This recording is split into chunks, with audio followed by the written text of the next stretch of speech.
कि ये बजट अहमदाबाद की गिफ्ट सिटी को जरूर फोकस करना चाहता है और उसको एक मेजर बिजनेस हब के रूप में डेवलप करना चाहता है। पूरे बजट में बेरोजगारी, गरीबी, आर्थिक असमानता शब्द का प्रयोग तक नहीं किया गया। कृषि पर सोचा था सरकार ने कि 83,521 करोड़ रुपए खर्च करेगी, जबकि इसको रिवाइज कर दिया गया 76,279 करोड़। पुअर, गरीब का शब्द का प्रयोग भी मात्र 2 दफा पूरे बजट भाषण में वित्त मंत्री जी ने किया।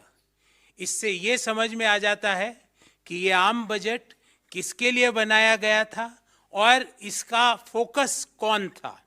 बड़ी ताज्जुब की बात है कि देश की सरकार देश की प्रमुख स्कीम्स में जितना खर्चा करने का सोचती है उतना खर्च भी नहीं कर पाती है। कुछ उदाहरण आपके सामने रखता हूं। पीएम किसान पर 68,000 करोड़ रुपया खर्च करने का बजटरी एस्टीमेट था, जबकि वास्तविक खर्च हुआ 60,000 करोड़।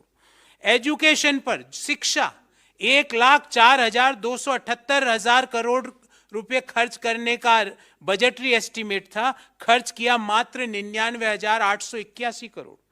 हेल्थ पर 86,606 करोड़ की जगह 76,351 crore.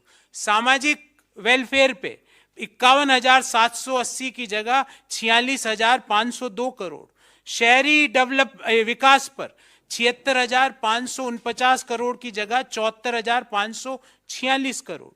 Development for the SC community पे 8,710 करोड़ खर्च करने का सोचा था और खर्च किया मात्र 7,722 करोड़। शेड्यूल ट्राइब्स के विकास पर सोचा था 4,111 करोड़ रुपए खर्च करेगी सरकार, खर्च किया मात्र 3,874।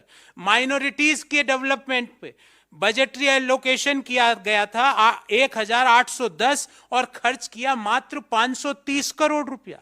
और जो वल्नरेबल ग्रुप्स है उनसे सोचा 1,931 करोड़ रुपया खर्च करने का बजटरी एस्टीमेट था, इसको रिवाइज करके कर दिया 1,821 करोड़।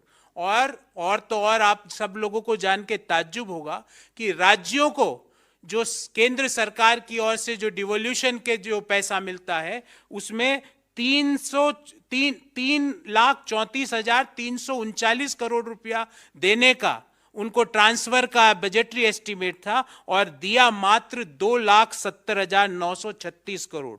अर्थात ये 64,000 करोड़ रुपया राज्यों का जो हक था उनको नहीं मिला। अब करों की बात करते हैं।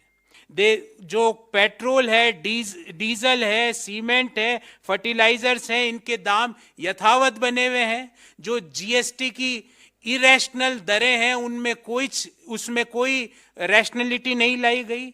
और तो और जो केंद्र सरकार बहुत सारे सेसेस इकट्ठे करती है, और ध्यान रहे सेस का पैसा राज्यों को नहीं मिलता है, वो सीधा केंद्र सरकार के पास जाता है।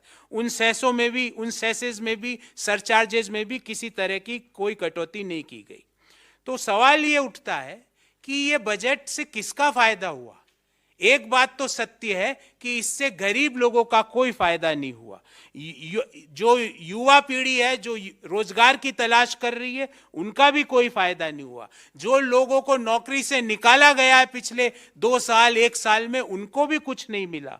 जो टैक्स पेयर्स है जो कि समय पर कर देते हैं उनको भी कोई बड़ा रिलीफ नहीं मिला। जो माताएं बहनें गृहिणियां हैं उनको भी किसी तरह का फायदा नहीं हुआ। और तो और वह हर एक व्यक्ति जो भारत के बारे में सोचता है उनको भी आज के बजट से सिर्फ और सिर्फ निराशा और हताशा हाथ में लगी। ये बजट मुख्य रूप से उन लोगों के लिए इंगित किया गया था जिनके पास देश की अधिकांश वेल्थ है। और जो रिपोर्टें आई है ऑक्सफैम की रिपोर्ट या और जो इनइक्वालिटी रिपोर्ट है, आपको पता होगा कि 1% भारतीयों के पास देश की कितनी कुल संपत्ति है। हाँ, एक चीज बड़ी स्पष्टता से इस बजट में बाहर निकल के आई कि ये बजट अहमदाबाद की गिफ्ट सिटी को जरूर फोकस करना चाहता है और उसको एक मेजर बिजनेस हब के रूप में डेवलप करना चाहता है, फाइनेंशियल सेंटर के रूप में डेवलप करना चाहता है, वाणिज्यिक सेंटर के रूप में डेवलप करना चाहता है। हाँ, जो नए टैक्स रिजीम में जो करदाता कर देते हैं उनको कुछ फायदा मिला, पर ये करके सरकार ये कहना चाह रही है कि जो लोग पुराने कर टैक्स रिजीम में के तहत टैक्स दे रहे हैं, क्योंकि वो वहां पे उनको एग्जम्पशन का फायदा मिलता है, तो सरकार इनडायरेक्टली ये कहना चाहती है कि आप एग्जम्पशंस में इन्वेस्टमेंट मत करो, अपने आने वाले समय के लिए पैसा न मत लगाओ।